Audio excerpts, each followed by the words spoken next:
Awesome. So I have a question for you all. How many people do you think a person can connect with? How many friends could someone actually have? Two. As we learned a couple of weeks ago, according to the ancient philosopher Aristotle, the number's not infinite, right? Aristotle said a friend to all is a friend to none. So you can't be friends with everyone. Nobody could. Relationships are a limited resource. But like how limited exactly? Robin Dunbar is a British anthropologist and an evolutionary psychologist who is well known in academic circles that focus on the science behind friendship. Because he's the namesake of what's come to be known as Dunbar's number. Dunbar's number is based in evolutionary science and anthropology. It comes from his theory that was proposed almost 30 years ago, and it's been refined through the decades since. And the theory was connected to work that was being done already around what's called the social brain, where Dunbar and these other researchers have looked at the brain size and structure of different primates, different animals, and considered how their brains correlated with the complexity of their social world, okay? So essentially, researchers discovered there's like a limit on how complicated a social system any given species can have based on the size of the neocortex in the brain of that animal, okay? The neocortex is the part of the brain associated with cognition and language. And what Dunbar and others discovered was that animals who had more neocortex in their brain, they were able to maintain more social connections.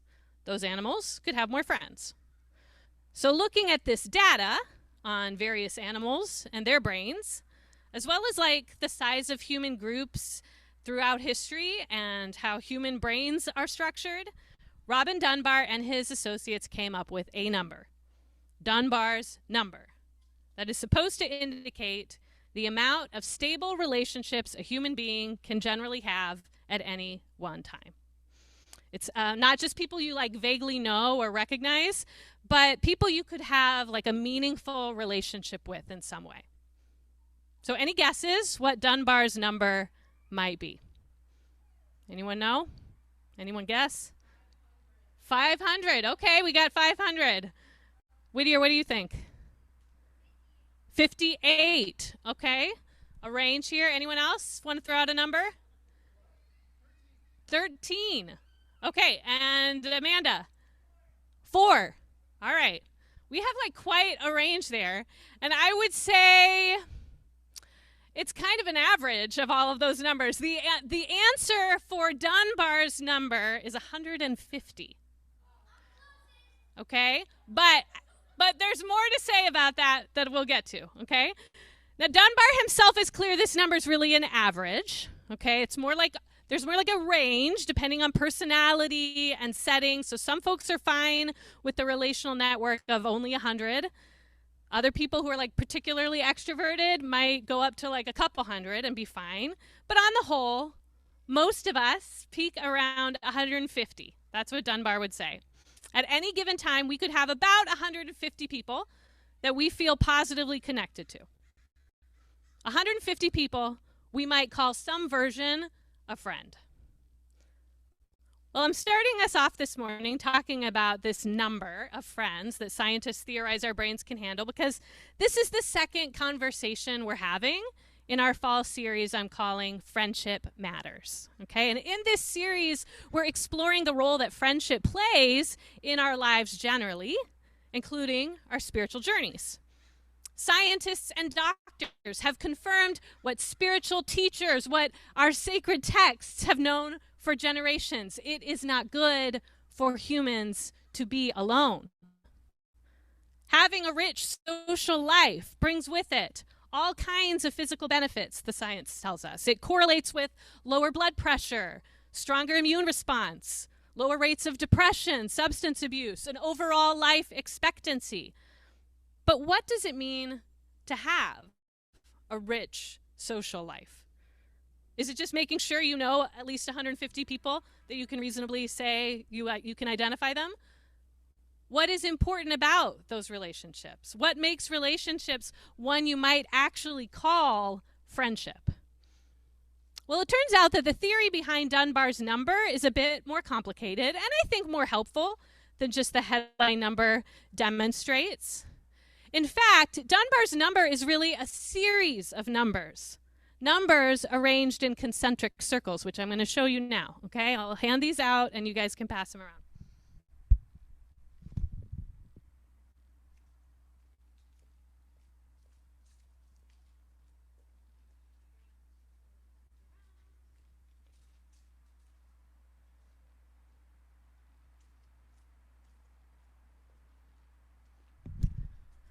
All right. So Dunbar's number is actually one of many. And decades of social research in the last 30 years have seemed to confirm that this set of numbers is actually quite common across people groups and settings. Because the truth is, we don't just have a set of 150 relationships that are all the same. And that's maybe why we had a number of different kinds of numbers offered. I think in some way I would say all of you are right. If you look at the map, right? Our connection to the people we live with or enjoy hanging out with on a weekend is going to be very different than that work acquaintance that we chat with occasionally, right? And this kind of graphic shows that a bit more. It turns out that the famous Dunbar's number of 150 is really like one circle of several. It's the circle in which he would say about 2/3 of those people are what you'd call casual friends, the kind of folks you might invite to your wedding or your funeral, but might not interact with very regularly. And inside that broad circle of 150, there's a subset that's about 1/3 of that size. That's about 50 people he would say you consider good friends, okay? Those are the people pre-COVID, if you were throwing a backyard barbecue, you might invite, okay? Special birthday celebration, these are your most commonly relating to 50 people. And then within that crew, there's another subset, one that Dunbar calls the best friends. That's generally closer to around 15 people, okay? Each of these, it's like a ratio of 1/3, right? We go from 150 to 50 to 15 that are like your main social companions, people you're most likely to hang out with on a weekend or call when you're in need of some encouragement. These can also be family members, okay? So those people with bigger families, a lot of their kin take up a lot of these relational spots, right? People who don't have a lot of family, don't have a lot of extended family, or people don't have kids yet, they may have more space for non-kin relationships, okay? But all of them kind of are part of the social landscape, right? So then we have those 15, what Dunbar calls the close friends, and then most of us have somewhere around 5 people in the category of our very closest friends. The people who are most likely to drop everything and be there for us when the world falls apart. And then perhaps in that most innermost circle of intimacy where you see it says 1.5 intimates, that's the romantic partnership or core platonic friendship that some of us might have right in the middle with us. So if you look at the broader diagram, you also see that Dunbar proposes there are outer rings beyond the 150 as well.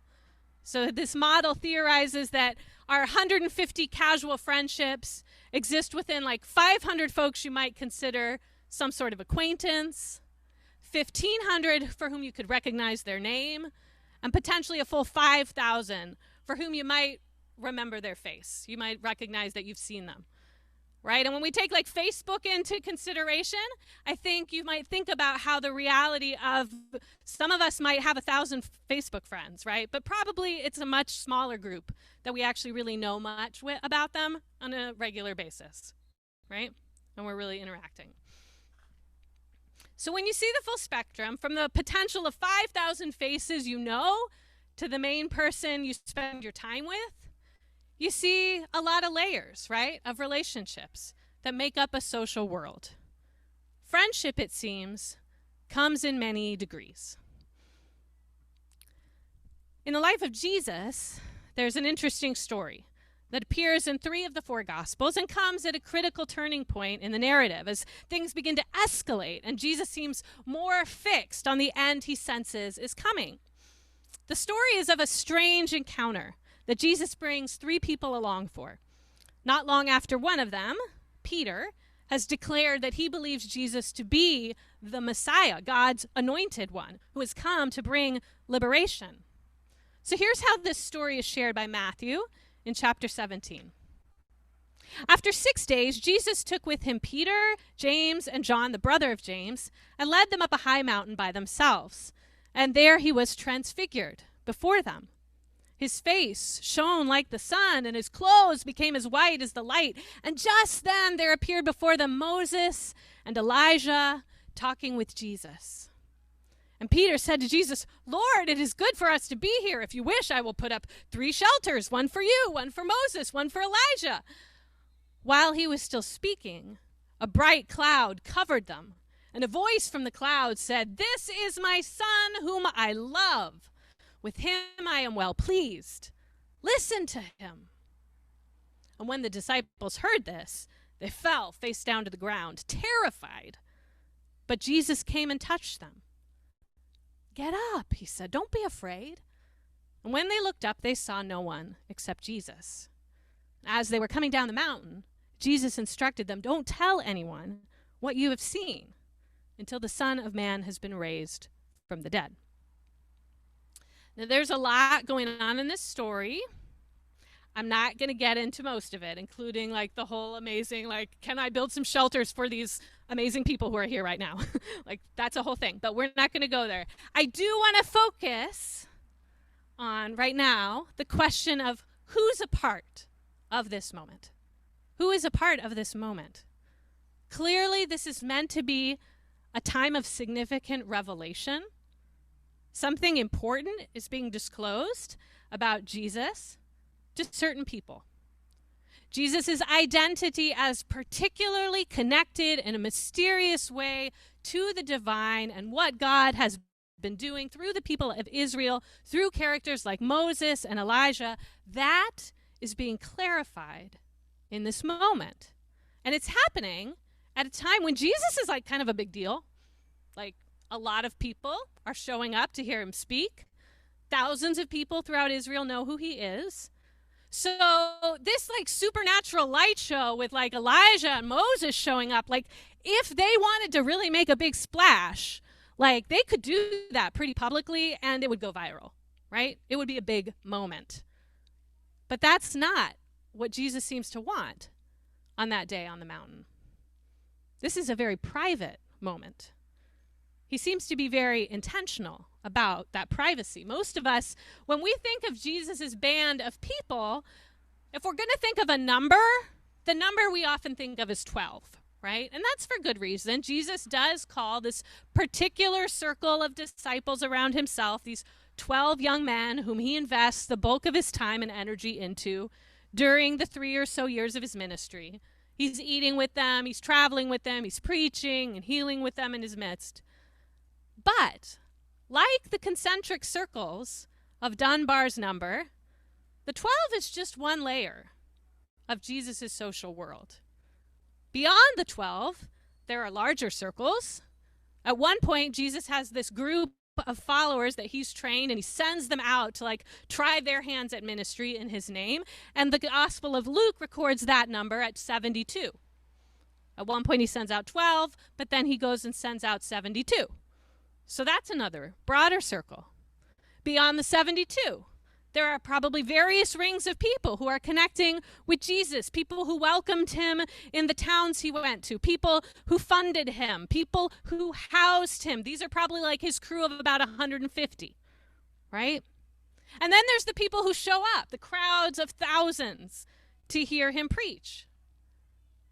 We have the 12, but we also have more layers. We probably also have some folks who aren't a part of the 12, but seem to be intimately connected with Jesus. A few others like maybe Mary, Martha, Lazarus, Mary Magdalene, They're named as people who seem to be kind of part of more of one of the inner circles.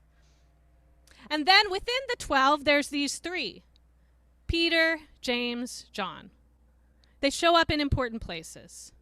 They seem to be people Jesus uniquely trusts, people he wants to reveal more of himself to in a particular way. He might not be ready for everyone, for the masses, to understand his special connection to God, but he wants these three to know something of it. So the transfiguration on the mountain, that's not the only moment that we see Jesus pull aside these three people.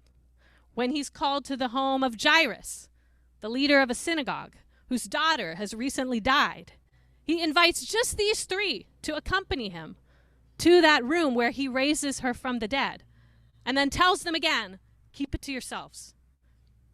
And then there's, most heartbreakingly, towards the climax of the story, on his most difficult night, knowing the betrayal that was happening in his midst and the tragic but necessary torture and death he sensed was coming, he begged these three alone to keep him company in the Garden of Gethsemane. Pulling Peter, James, and John aside, he once again made an intimate disclosure. My soul is deeply grieved, even to the point of death, he told them. Something he did not share with anyone else. The time in the garden ended up being a pretty disappointing encounter. Those friends couldn't actually keep themselves awake, as Jesus asked. But Jesus' trust of them, his willingness to open himself up to them, to be vulnerable with them, I believe is intended to be a model to all of us. That we too need layers of relationships in our lives. Particularly, we need safe, robust layers towards the center, with people we can reveal our inner selves to, and ask them to stand watch with us in the depth of night when our souls are grieved, even to the point of death. So what distinguishes those in the outer circles from those we call on in the night? How do we nurture this set of concentric circles, particularly the inner ones, the 50, the 15, the 5? I think Robin Dunbar and Jesus himself, amongst a number of things we could talk about, I think they would likely answer the question with one as a core piece. And that core component is time.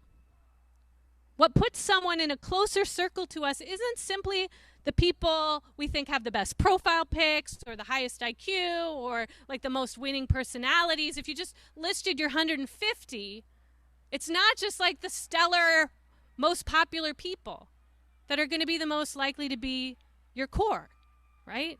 What distinguishes the 5 from the 15, from the 50, from the 150, or for Jesus, you might say the 3, the 12, the 72, it's the amount of time we spend connecting with those people. Time together is the resource that makes the biggest difference in moving a relationship from acquaintance to casual friend to close friend. Friendships don't just happen.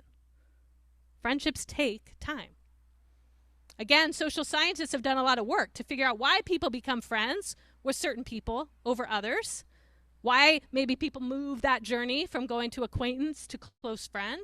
And there are a number of factors, definitely. Personality, shared interest, similar background experience, all of those make a difference in kind of like who you click with, who you want to spend time with. But the investment in time is really key to moving into the closer circle. Or when there's less time to distribute, because life has gotten in the way, things have changed, you've had a baby, whatever, the lack of time is often the main reason people might move out a tier or two in our social structure. Many of us have seen this in our own lives if we think about it, right? A lot of us have been through like some phases of life at this point, right? So maybe the 20s was an era where we cultivated a lot of friendships, and those circles also probably changed somewhat quickly as we, moved for school, for new jobs, went to different places, or our friends went to different places. In your 20s, generally, there's a lot of social upheaval. Okay, and so Dunbar calls you have a high churn rate. People move through the cycles up and down, kind of into your circle and out fairly quickly. But by the 30s, things kind of start to stabilize often. The churn rate slows, the sociologists say. If we're partnered, that starts to take up a part of our social world. They actually say once you get married, that's two friends that you've demoted from an inner circle to an outer one, right? If you have kids, even more so. So some say the 30s is the decade where friendships come to die because as people transition to family life, they have less relational space for those who aren't in their household. But the reality is our social worlds just shift. As life shifts regularly, it's not bad in and of itself. It's just real. It's part of living. But it might be helpful for us to be mindful of, and particularly I think in seasons of transition, to pay attention to how robust those inner circles are. What are we doing to maintain those inner layers in ways that are going to be helpful for us, are going to be the nurturing source we need? How are we making choices about our limited resources of time to foster friendships that are going to be sustaining? Jeff Hall is a researcher who wanted to quantify the actual amount of time it takes to move from an outer circle to an inner one. And after a number of studies, he came up with some predictions, which Dunbar and his team seem to validate. According to Hall, it can take around 50 hours together for a relationship to move from acquaintance to casual friendship. And then around 100 hours for you to call someone like a genuine friend, maybe move them to your circle of 50. And then at least 200 hours together to move towards kind of the best friend sphere. So all of us are busy. We all only have so much time to distribute. But what a lot of this research shows is that how we choose to spend our time and with whom does make a real impact on the depth and strength of our relational world. This pandemic has upended so many things. One for sure has been all of our social networks. We survived many months in which our social contact was forcibly restricted. Some of us transitioned easily to maintaining social contact virtually, but some found it a real struggle. Likely all of us have had our circles of relationships strained and challenged in different ways. We might struggle to know who to put in what circle at this point. Can we even call someone a friend if we haven't really hung out with them since the pandemic? Even now, different ones of us are in different places in our comfort and ability to experience meaningful connection. And I think we have to just honor that and recognize, give ourselves grace and one another grace. It's going to take time to recalibrate and rebuild our rings of relationships. Clocking 50 to 100 to 200 hours of connection with other people we don't live with. Often that doesn't happen quickly. It takes patience and effort and time. Now I'm naming all of this heady social sciencey stuff that I find interesting. Hopefully you find it interesting to some degree, but I also want to name that there are of course limits to the usefulness of all that when we try to apply what science says in general, kind of on the macro level, about how human habits and trends to our actual relational lives. Okay, things break down a little bit on the micro level. The goal here is not to say because you haven't spent a couple hundred hours with someone, you're not allowed to call them a best friend. Right? It's also not to tell you that you already have 15 in your best friend circle, so you can't take any more. Or you're not going to accept that dinner invite because it's not from one of your inner 5, right? No. The goal is not to create bounded sets of exclusion that keep us from one another, or to create some sort of hierarchy of value around our different relationships. I think the models are more helpful just to help us recognize like what naturally we do and how we live, and that our social worlds actually, rather than being bounded sets, I think the model helps us point us to a direction to see our social worlds as more like centered sets. We have the most vibrant connections with those who are going in the same direction as us, who are called to the same things, who are putting their energy in the same places, whose lives are centered in the same things. and that nurturing those connections while we gather around whatever that is can really bring depth and satisfaction to our lives.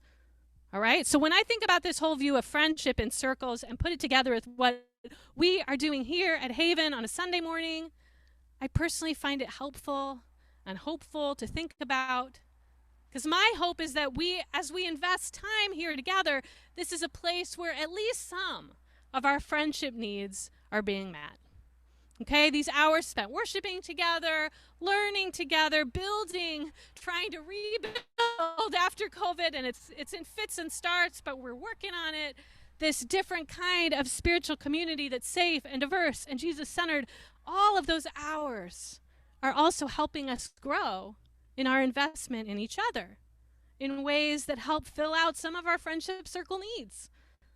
Maybe recognizing that might encourage us to be a bit more intentional with one another. Perhaps extend an invitation to grab coffee afterwards, or send a text to check in on someone during the week, because we want to keep one another's friendship circles satisfying and full. And we recognize we need them ourselves. Of course, we're not all going to be one another's best friends, and that's okay, and it's natural. None of us have enough bandwidth for that many best friends. Jesus did not have enough bandwidth for that many best friends. But I do hope that as we continue to gather, to connect, to build spiritual community, we'll continue to cultivate relationships with one another that are life-giving and meaningful, and find that a lot of these people are in our ring of 50. And hopefully a few might be in our 15. Maybe even eventually our inner 5. Because the benefits of investing in one another over time, the benefits of cultivating deep, sustained relationships that can see us through our darkest nights, the benefits of letting friendship grow through the years, that has the power to sustain. That, I believe, is what Scripture imagined when it told us it was not good for humans to be alone. That, I believe, is what Jesus called us to when he called spiritual community to embody the kingdom of God. That was what he hoped for when he said, when 2 or more of you are gathered in my name, I am there in the midst of you. We, in friendship with one another, have the capacity to embody the divine presence that the Christian tradition teaches as God is actually a friendship relationship. That is what the Trinity embodies. More than one being in relationship, in loving relationship with one another. We have the capacity to be the presence of the divine for one another. We have the capacity to make the love of the divine manifest as we embody that love for each other and for other people in our lives that God has gifted us with. Amen? Amen. And that finally brings us to the story I want us to end with today. A story from folks in our community of what this can look like when friendship is given the gift and investment of real time. Brent, Mari, John, and Kim, they have a unique relationship. Y'all can come up. They embody something I think is actually very rare, particularly in our hyper-urban, transient Bay Area culture. A deep friendship that has lasted for decades. You don't have to know them very well to know that their friendship with one another is a powerful force in each of their lives. It's clearly been a gift to each of them. One that I personally find helpful, hopeful, and inspiring. And so I thought throughout this series, something I'd like to do besides just me speaking to you is have the opportunity to hear from some different folks in our community, some different stories around what friendship can look like. And not all our friendships are going to be the same. Relationships, like people, are unique, but I think there are things we can learn from each other as we hear stories from one another's friendship lives. And so today, I've asked them to come and share a bit of their story. So we're going to do this interview style. I've got some questions, and they're going to take turns answering them, okay?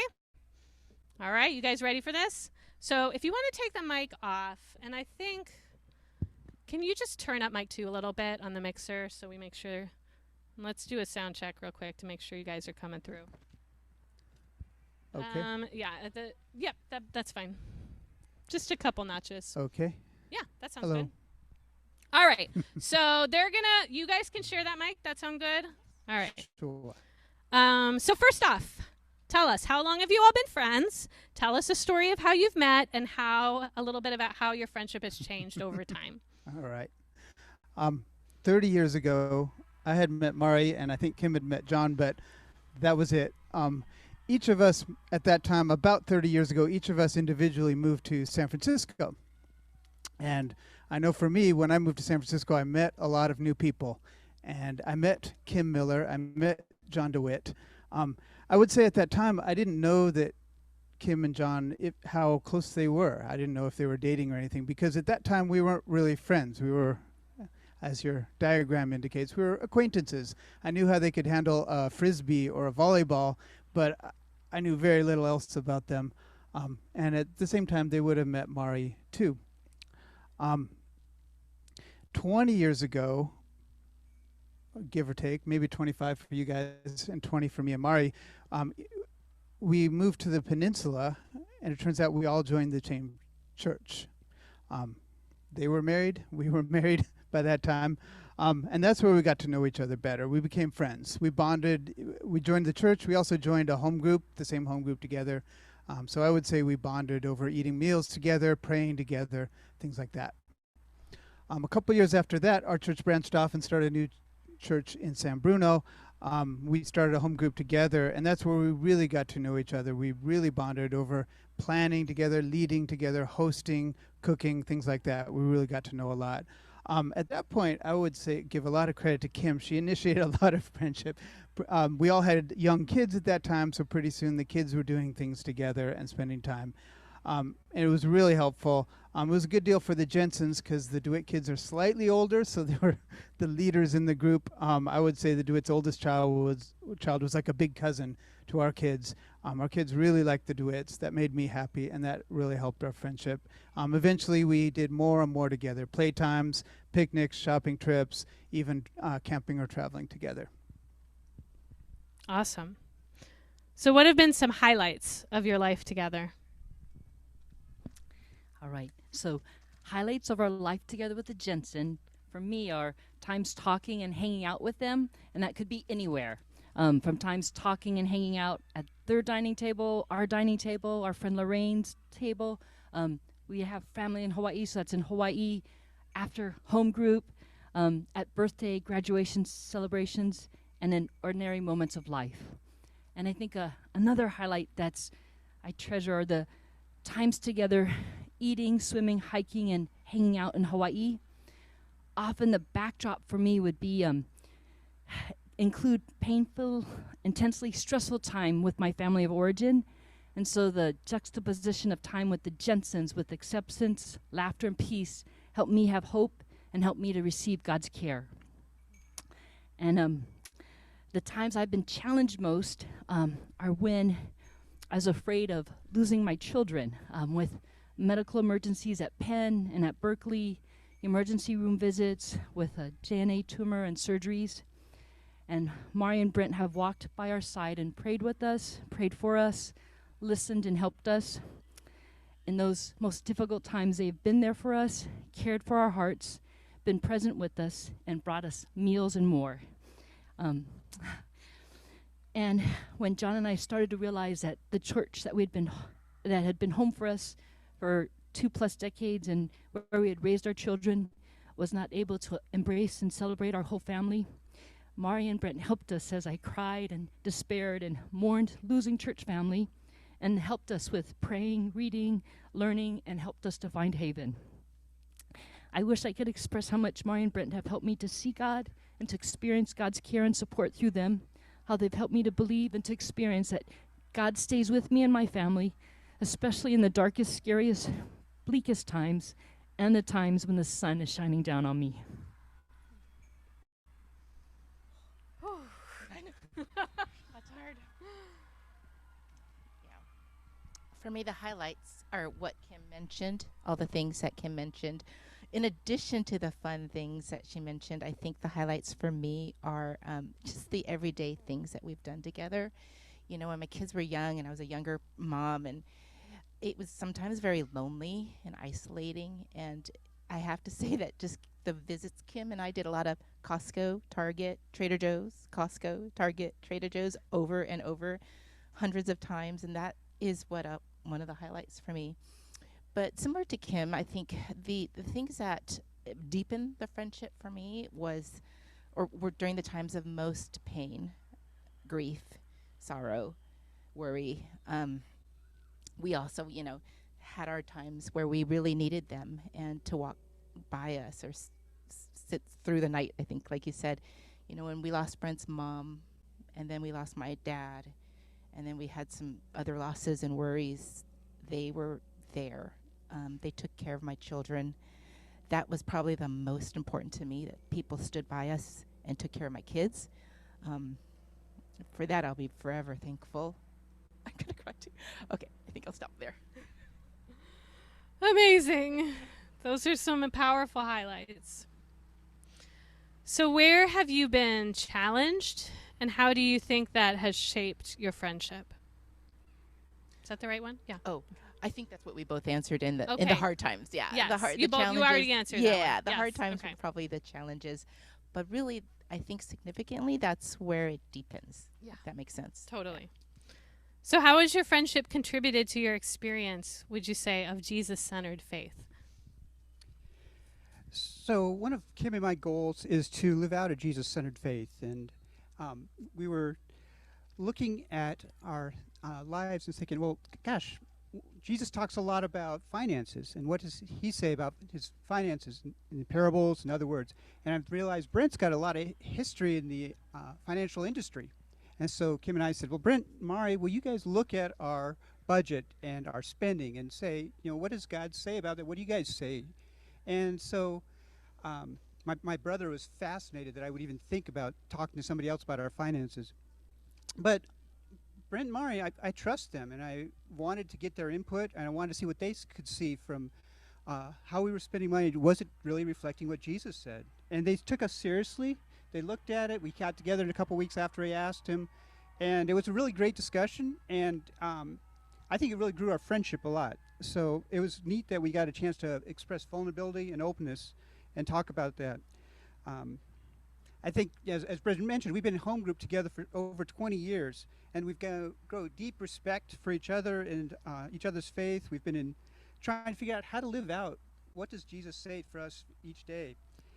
We've been Bible studies together. We've discussed and argued about Bible. What's the passage say? We've acted them out. Is this what it means? Is that what it means? And we've learned from each other's experiences and perspectives. And as Kim and Mari both said, because we've invested time in each other, gents have been there to care for us when we've been in hard spots and really needed their help. And I think Brent and Mari's experience and love and care for their QT friends was really important for me in my growth and development over time as well. And I guess I would ask Dad, Leah, thank you so much for letting us do this, because yesterday we sat down and as we were preparing, it was just amazing to think back of the gift that God's given us in our friends. So thank you. I do want to say, too, that life isn't always predictable. Life brings a lot of curveballs. And what do we do when we have big questions? What do we do when somebody dies and we didn't expect it? What do we do when somebody's sick and we didn't expect it? What do we do when our child comes out as queer, and how do we wrestle with that? And we have come together several times to pray together, to support each other, to listen to each other, to read the Bible, to read books, and to try to figure things out. And we felt a lot of support from the duets during those times. Awesome. So beautiful. All right, final question. What makes your friendship work, and what do you think allows it to grow? Yeah. I thought of 4 things for this. The first thing I thought of was acceptance. There's we all have quirks among the whole families, and everybody has their quirks and imperfections and strangeness, and I think that allowing one another to be accepted despite or with those is helpful. The next thing is, the trust that is built over time that allows you to grow and challenge one another, maybe out of some of those quirks, but regardless, just the ability to grow and change. And that's in the context of accountability and trust. The third thing I think is just there's room to love others. I hope that it doesn't ever feel like a bounded set to anyone. I think we tend to sit together because we're happy together, but it's not intended to be a closed, exclusive thing. And we do have another best friend that is like our family. And when we all became friends, she was enveloped into the DeWitt's family, and she did the same with them. And now she's their auntie is to their kids. And so there's always, I think, in a healthy relationship, there is room. There's, limited time, but there's room for growth and expansion. And just the last thing is that I realized what helps friendships continue is when we can truly want the best for one another, when we could truly want them to be happy, or just when we want the best for them, even if we have to put aside envy or jealousy or struggles, whatever we have inside us on our flesh. Truly, if we could do that for one another, our friendship can grow. I hope that I can have that with some of you all too. Any other words? All right, amazing. Can we give a round of applause? Thank you for sharing so beautifully, so vulnerably.